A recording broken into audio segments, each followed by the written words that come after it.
여기서 이러시면 안 돼요. 아, 사진을 찍으라고요? 여기서 이러시면 안 돼요. 무서워, 여기.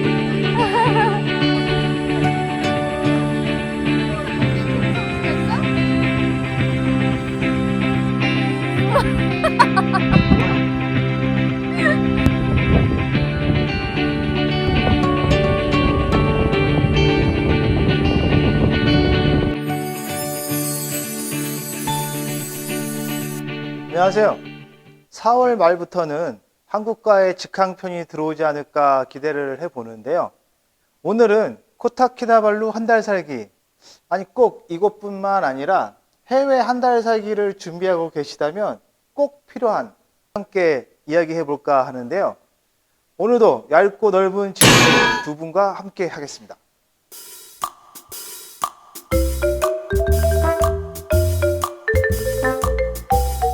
저희도 완전적으로 이주를 하기 전에 한 달 살기를 했었는데요. 방학 때는 어학, 한국의 겨울에는 골프나 휴양 목적으로 많이 오셨었죠. 저희는 거의 이제 모든 게 결정된 상태에서 비자도 받아야 하고 어쩌면 이제 마지막 점검차 한 달 살기를 했었는데요. 아는 것도 없었고 그냥 막 이렇게 부딪히면서 그랬던 것 같아요. 2주를 위한 한 달 살기라면 알아보거나 할 것들도 좀 많았을 텐데 그 전부터 나름 준비도 하고 왔다 갔다도 몇 번 했었지만 마지막 한 달 살기 때는 이제 다른 것보다 차별에 대한 것들을 유심히 본 것 같아요. 어른들이야 싸우든 어쩌든 하겠지만 아이는 아무래도 세계 많은 나라에서 인종차별도 심하고 어쩌면 정말 중요한 요소인 것 같은데요. 미처 그것까지는 고려하지는 못하는 것 같아요. 나름 알아본다고 알아봤었는데 어느 순간 뒤통수를 한 대 탁 맞는 듯한 그런 것들을 좀 유심히 봤던 것 같아요. 어떻던가요? 다들 아시다시피 적어도 여기 코타키나발루에는 그런 건 정말 없는 편이죠. 다름을 인정한다 해야 하나? 피부색, 언어, 종교 이런 게 달라도 심지어 이슬람 국가인데도 말이죠. 그런 차별들은 거의 느끼지 못했던 것 같아요. 물론 일을 하거나 하다 보면 없지 않아 그런 것들이 있기는 하겠지만 그래도 인종차별이 심한 그런 어느 국가들에 비하면 아이들에 대해서는 누구나 이렇게 보호해 주려고 하고 인격체로서 존중해 준다? 그런 느낌?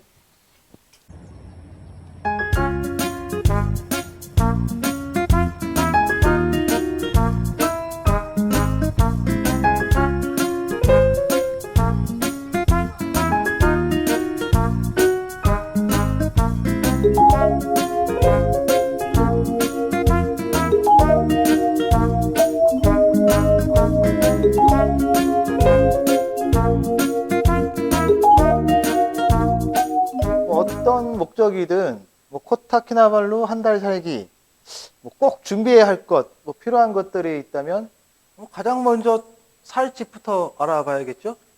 요즘은 정말 정보가 워낙 많으니까요.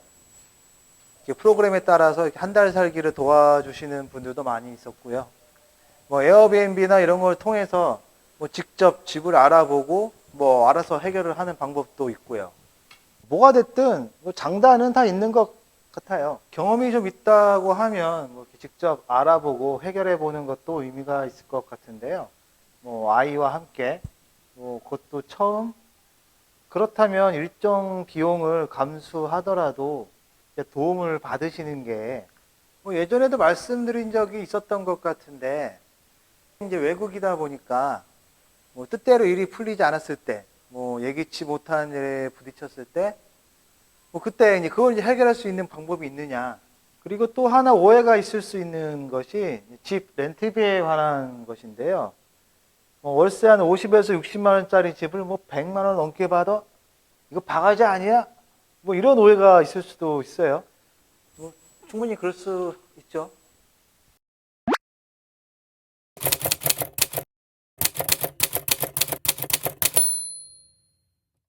어학연수도 많이 보시죠.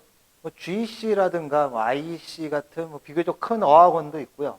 뭐 많이들 가시는 뭐 필리핀이나 뭐 다른 동남아 국가들에 비해서는 좀 비싼 편이긴 합니다. 어학원비만 한 100만 원 이상 되는 곳도 있죠. 예전에 이렇게 아이들 어학연수 프로그램 하시는 분들을 보니까 뭐 보통 한 300에서 400 정도, 네, 그렇게 받으시는 것 같더라고요. 또 다른 뭐 고려할 사항이 있다면 이동 문제죠. 뭐 한국처럼 여기가 뭐 대중교통이 잘 되어 있는 것도 아니고 뭐 어디에 가든지 간에 뭐 차로 이동해야 하다 보니까 그랩이 잘 되어 있다고는 하지만 뭐 그 비용도 만만치 않거든요. 뭐 차량을 렌트를 해야 되는 경우도 꽤 있고요. 아무래도 이렇게 운전석이 이렇게 좀 반대에 있다 보니까 이렇게 두려워하는 분들도 계시던데 처음엔 좀 어색하고 좀 무섭죠. 예. 뭐 그래도 어느 정도 이렇게 운전 경력이 있으시다면 금방 적응되실 거라 생각되고요.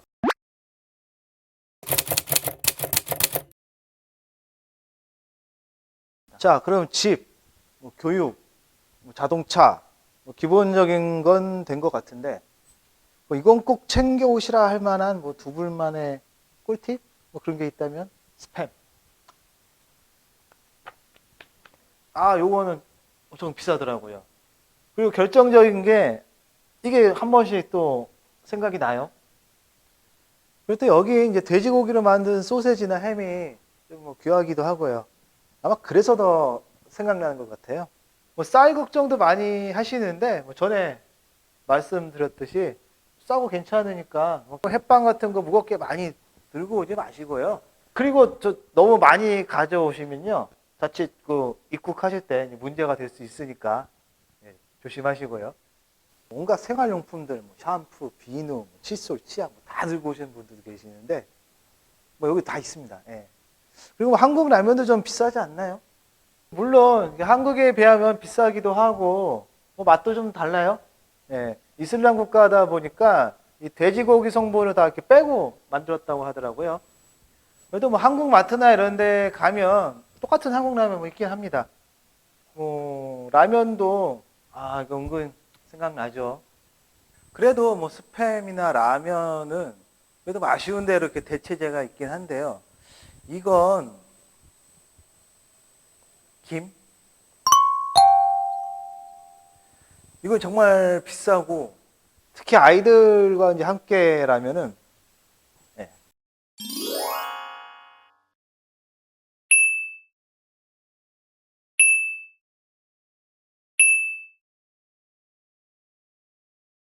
완전 공감이에요. 그리고 뭐 비상약 뭐 그런 것도 좀 필요하지 않을까요? 뭐 특별히 드시는 약이 있으시다면 뭐 당연히 가져오셔야겠죠. 소화제라든지 뭐 해열제 같은 뭐 상비약 여기도 좋은 약들 많고요. 뭐 약국도 잘 되어 있으니까 뭐 큰 걱정은 뭐 안 하셔도 될 것 같습니다. 그러면 반대로 이것만은 정말 제발 할 만한 건 뭐가 있을까요? 동남아 하면은 일단 조금 이렇게 좀 낮게 보는 그런 경우도 있고요. 좀 이렇게 만만하게 본다고 할까? 하루 이틀만 생활해 보시면 아실 건데요. 뭐 여기 사람들 생활 수준이 절대 낮지 않아요. 물론 뭐 이제 빈부 격차도 심하고 뭐 어려운 사람들도 있지만 뭐 기본적으로 뭐 교육이나 뭐 인식, 생활 뭐 절대 우리가 만만하게 볼 만한 뭐 그런 사람들은 아닙니다. 혹시 뭐 3개국어 되시나요?